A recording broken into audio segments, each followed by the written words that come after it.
ज्यादातर लोग सोचते हैं कि मैनिपुलेशन बहुत ऑब्वियस होती है, झूठ बोलना, चिल्लाना या गैसलाइटिंग। लेकिन सबसे खतरनाक मैनिपुलेटर्स वो होते हैं जो अपनी आवाज बुलंद नहीं करते, वो आपके डाउट्स को बुलंद करते हैं। आज मैं 7 रेयर मैनिपुलेशन टैक्टिक्स एक्सपोज करने वाला हूँ जो ज्यादा लोग पहचान नहीं पाते, लेकिन ये रोज आप पर यूज हो रही होती। और ये कोई बनाई हुई बात नहीं है, ये रियल साइकोलॉजी। चलिए शुरू कर। Tip 1, conversational ownership. ये टैक्टिक कॉन्वर्सेशन की डायरेक्शन को कंट्रोल करने के बारे में होती है और अक्सर आपको पता भी नहीं चलता। कुछ मैनिपुलेटर्स कभी आर्ग्यू नहीं करते, वो बस टॉपिक रीडायरेक्ट कर देते हैं। अगर आप सीधा सवाल पूछें, तुम कल क्यों नहीं आए, वो जवाब देंगे, हाँ सॉरी, लेकिन तुम हमेशा मेरे बारे में वर्स्ट क्यों अज्यूम करते हो। अब कॉन्वर्सेशन उनकी गैर हाजिरी पर नहीं रही, अब बात आपकी एटीट्यूड और फ्लॉज पर आ। उन्होंने झूठ नहीं बोला, उन्होंने चिल्लाया भी नहीं, लेकिन अब पूरी स्टोरी का कंट्रोल उनके पास है। Tip 2, strategic vulnerability. ये टैक्टिक बहुत इनोसेंट लगती है, कभी कभी इमोशनल। वो किसी गहरी या दर्द भरी बात का जिक्र करते हैं, लेकिन बिल्कुल सही वक्त, ताकि आपका गार्ड डाउन हो जाए। कभी हल्की सी कपती हुई आवाज, कभी बचपन की कोई स्टोरी, कभी एक आंसू,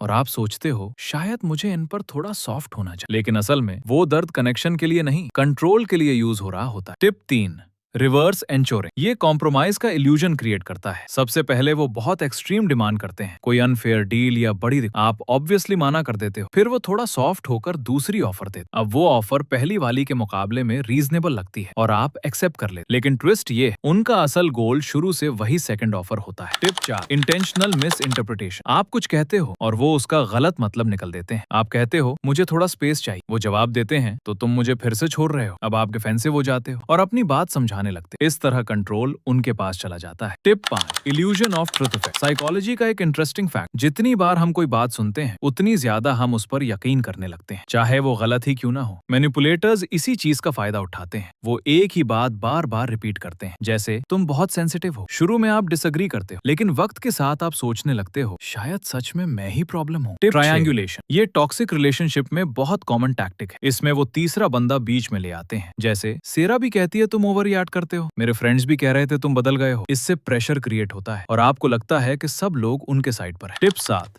इमोशनल टाइम आउट। जब सिचुएशन टेंस हो जाती है, वो अचानक साइलेंट हो जाते हैं, ना रिप्लाई, ना एक्सप्रेशन, ना वार्मथ, सिर्फ खामोशी। और ये खामोशी पैसिव नहीं होती, ये पावर मूव होती है। अब आप ओवरथिंक करते हो, क्या मैं गलत था, क्या मुझे सॉरी कहना चाहिए, और अक्सर आप सॉरी कह देते हो चाहे गलती आपकी ना हो। ये टैक्टिक्स चिल्लाती नहीं, ये सिर्फ धीरे से विस्पर करती हैं, और इसीलिए ये इतनी डेंजरस होती हैं। लेकिन जब आप इन पैटर्न्स को पहचान लेते हो तो गेम बदल जाता है। अगर इस वीडियो ने आपकी आंखें खोल दी हैं तो वीडियो को लाइक करें, और अगर आप ऐसी डीप साइकोलॉजी वीडियोस और देखना चाहते हैं तो चैनल को सब्सक्राइब जरूर करें।